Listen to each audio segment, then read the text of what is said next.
Hello friends, this is Megha. Welcome back to my channel Megha's English galaxy. Friends, grammar के basic to advance series के day 27 में आपका स्वागत है। आज की क्लास में हम पढ़ने वाले हैं इंग्लिश में सबसे ज़्यादा यूज होने वाली वर्ब के बारे में, एंड वो वर्ब है बी। फ्रेंड्स, इसकी डिफरेंट फॉर्म्स होती है, इसलिए स्टूडेंट्स को कन्फ्यूजन होता है कि कब कौन सी फॉर्म आएगी। लेकिन आज की क्लास को देखने के बाद आपका ये कन्फ्यूजन हमेशा के लिए क्लियर हो जाएगा। तो वीडियो में एंड तक जरूर बने रहिएगा। चलिए शुरू करते हैं आज की क्लास। B verb. फ्रेंड्स, ये एक इरेगुलर वर्ब है एंड इसकी जो डिफरेंट फॉर्म्स होती है वो क्या क्या होती है। अगर हम बेस फॉर्म की बात करें तो वो बी होती है। V1 फॉर्म होती है am and are. V1 plus में एस और ES इज। V2 फॉर्म होती है was and were. V3 form होती है बीन एंड V4 फॉर्म होती है, V4 मतलब V1 प्लस में ING फॉर्म होती है आपकी बीन। फ्रेंड्स, अगर आपने नोटिस किया हो, जब हमने डू एंड हैव पढ़ा था तो वहाँ V1 एंड जो बेस फॉर्म थी दोनों सेम थी, मतलब डू वर्ब की फर्स्ट फॉर्म भी होती है और वर्ब की बेस फॉर्म भी, और सिमिलरली हैव भी। लेकिन अगर हम बी के बारे में पढ़े तो जो बी की बेस फॉर्म होती है वो तो बी होती है, लेकिन जो उसकी V1 फॉर्म होती है वो क्या होती है, एम एंड आर। तो मैंने वहाँ आपको बताया था मोस्ट ऑफ द केसेस में जो V1 फॉर्म होती है और जो बेस फॉर्म होती है वो सेम होती है, लेकिन बी के केस में ये रूल फॉलो नहीं करता। तो आपको इस बात का भी ध्यान रखना है। तो चलिए देखते हैं बी का first use as a main verb. इस कॉन्सेप्ट को हम कुछ एग्जाम्पल्स की हेल्प से समझने की कोशिश करेंगे। फर्स्ट एग्जाम्पल है आई एम अ टीचर। मैं एक टीचर हूं। फ्रेंड्स, यहाँ जो एम है ये as a main verb use हुआ है। Second example, he is happy, वो खुश है, यहाँ भी is as a main verb use हुआ है। थर्ड में, they are in the park, वो पार्क में है, वे पार्क में है, यहाँ भी जो आर है वो as a main verb use हुआ है। ठीक है, और मैं आपकी इंफॉर्मेशन के लिए बता दूं, यहाँ ये जो सेंटेंस है तीनों के तीनों ये प्रेजेंट इंडेफिनिट के सेंटेंस है, मतलब सिंपल प्रेजेंट के सेंटेंसेस है। ठीक है, लेकिन यहाँ तीनों एग्जाम्पल्स में आई, ही और दे तो सब्जेक्ट है, एम इज आर क्या है, आपके वर्ब है। लेकिन जो आपका teacher, happy and in the park है ये कॉम्प्लीमेंट है। आप बोलेंगे मैम आपने जब डू एंड हैव कराया था आपने बताया था कि सब्जेक्ट प्लस में वर्ब प्लस में ऑब्जेक्ट होता है, राइट। सब्जेक्ट प्लस में वर्ब प्लस में ऑब्जेक्ट, ये हमारा सेंटेंस स्ट्रक्चर होता है। लेकिन फ्रेंड्स, जब एक्शन वर्ब होती है यहाँ पर तब हमारा ये वाला स्ट्रक्चर फॉलो होता है। लेकिन अगर हमारा एक्शन वर्ब की जगह, जैसे आप इस सेंटेंस में देख सकते हैं हमारा बी फॉर्म है और वो एज अ लिंकिंग वर्ब काम कर रही है। अगर आपने मेरी लिंकिंग ऑफ वाली वीडियोस नहीं देखी है तो प्लीज़ उन्हें वॉच कर लीजिए ताकि आपका ये कॉन्सेप्ट और अच्छे से क्लियर हो जाए। तो यहाँ जो बी है वो एज अ लिंकिंग वर्ब काम कर रही है, इसलिए लिंकिंग वर्ब के बाद जो हमारा आता है वर्ब के बाद वो क्या है, कॉम्प्लीमेंट है।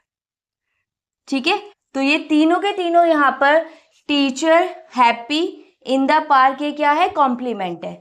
टीचर आपका नाउन है, हैप्पी आपका एडजेक्टिव है और पार्क आपको पता ही है प्लेस है। तो जो आपका कॉम्प्लीमेंट है वो नाउन भी हो सकता है, एडजेक्टिव भी हो सकता है और प्लेस भी हो सकता है।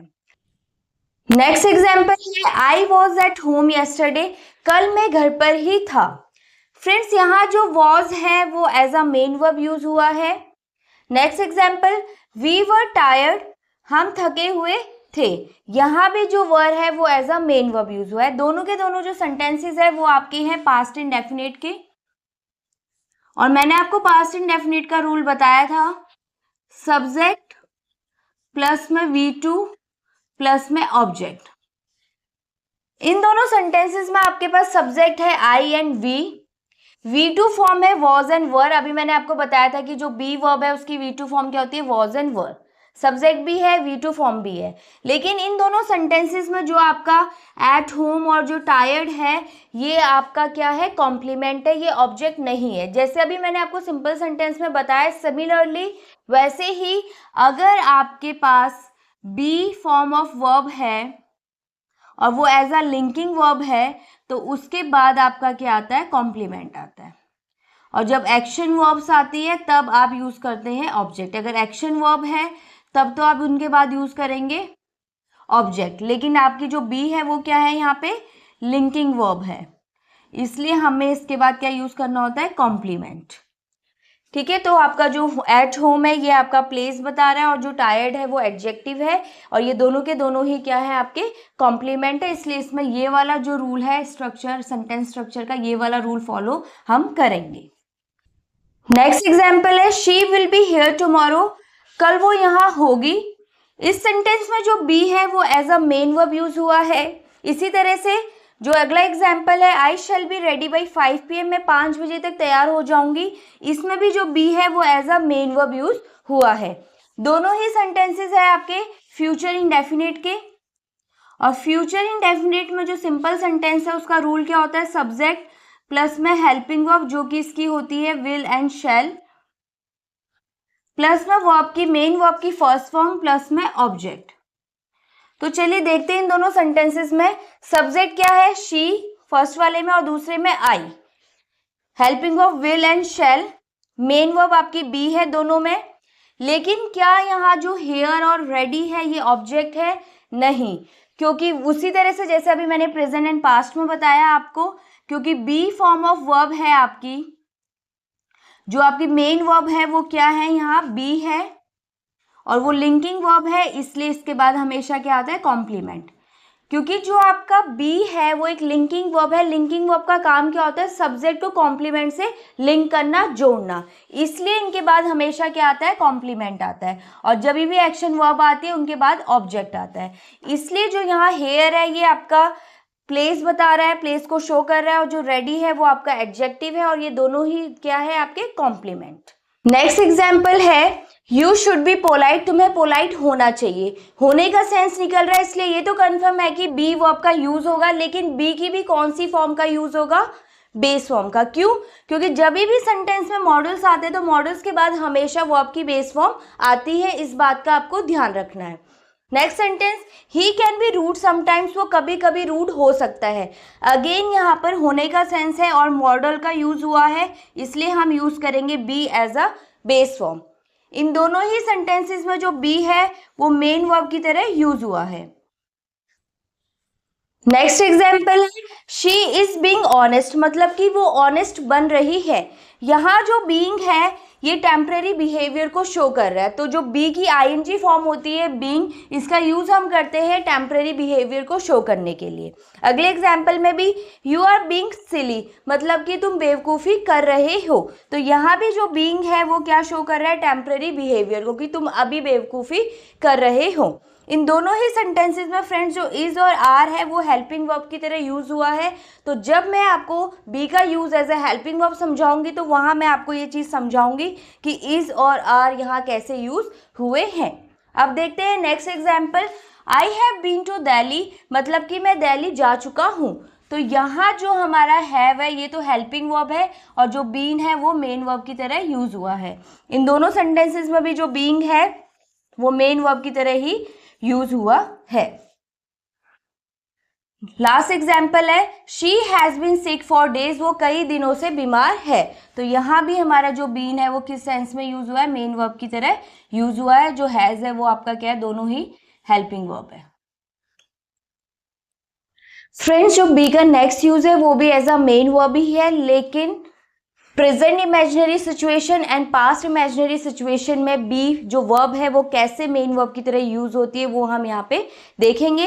एंड फ्रेंड्स ये जो पोर्शन है ये गवर्नमेंट जॉब की प्रिपरेशन करने वाले स्टूडेंट्स के लिए बहुत ज़्यादा इंपॉर्टेंट है, चाहे वो एसएससी की हो चाहे बैंकिंग की हो। तो आपको इस पॉइंट को, इस टॉपिक को, इस कॉन्सेप्ट को अच्छे से समझना है। तो चलिए देखते हैं बी का यूज प्रेजेंट इमेजिनरी सिचुएशन में किस तरीके से होता है। कुछ एग्जाम्पल्स की हेल्प से हम इस चीज को समझेंगे। फर्स्ट एग्जाम्पल है if I were rich I would travel the world, अगर मैं अमीर होता तो मैं पूरी दुनिया घूमता। फ्रेंड्स यहाँ पे हम क्या कर रहे हैं, प्रेजेंट में कोई चीज इमेजिन कर रहे हैं जो कि है नहीं, लेकिन हम उसे इमेजिन कर रहे हैं। तो इस तरह के जो सेंटेंसेस बनते हैं उनका स्ट्रक्चर कुछ इस तरीके से होता है, इफ प्लस में सब्जेक्ट प्लस में वर्ब। फ्रेंड्स इस वाले सेंटेंस में, इस वाले स्ट्रक्चर में हमेशा चाहे कोई भी सब्जेक्ट हो सबके साथ वर ही आएगा। तो आपकी वॉज और वर की जो कंफ्यूजन है वो तो एकदम क्लियर हो जाएगी, आपको कंफ्यूज होने की ज़रूरत नहीं है।